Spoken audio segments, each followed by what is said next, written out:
Merci, Monsieur le Président. Monsieur le Premier ministre, de nouveau, la polémique sur le burkini s'installe alors que l'été vient tout juste de débuter.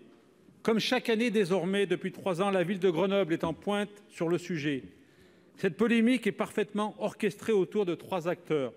Tout d'abord, un maire écologiste, candidat déclaré à l'élection présidentielle, qui, pour séduire un électorat, entretient la polémique quant à sa position sur le sujet et renvoie la responsabilité à votre gouvernement.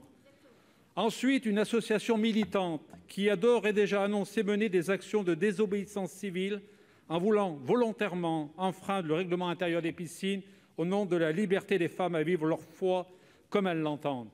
Concernant cette association, le ministre de l'Intérieur a estimé qu'elle faisait la promotion de règles compatibles avec la charia.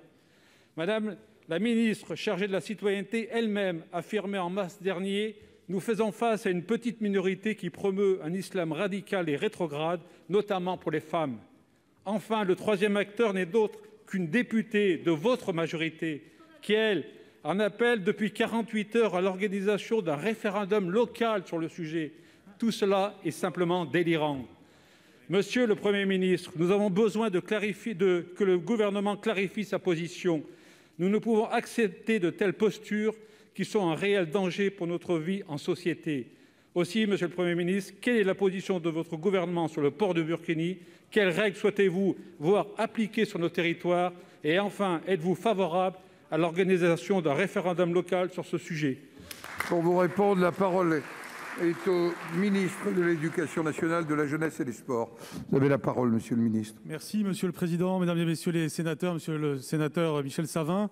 Votre question est extrêmement importante parce que, comme vous l'avez dit et comme ça a été reconnu par plusieurs d'entre nous, y compris moi-même ou Marlène Schiappa, il y a en effet des groupes qui cherchent à créer de la provocation au travers de ce type d'action.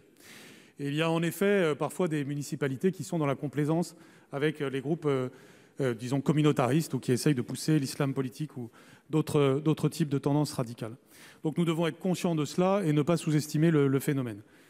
Quels outils désormais utiliser pour faire face à ce type de phénomène qui, fort heureusement, sont très minoritaires et nous avons, fort heureusement, une très grande majorité des femmes qui sont très heureuses d'avoir la liberté de se vêtir dans les piscines d'une manière qui correspond aux conquêtes des libertés féminines depuis le XXe siècle.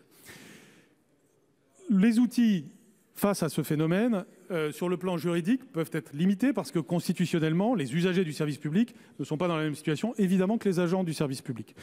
De toutes les façons, les tenues couvrantes jusqu'à présent, et c'est vrai d'ailleurs pour les hommes aussi bien que pour les femmes, sont interdits dans la plupart des règlements de piscines municipales.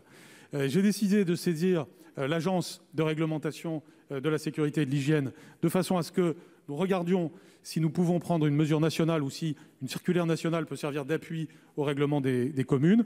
À ce stade, ce que nous pouvons dire, c'est qu'évidemment, les tenues couvrantes peuvent être interdites par les règlements municipaux.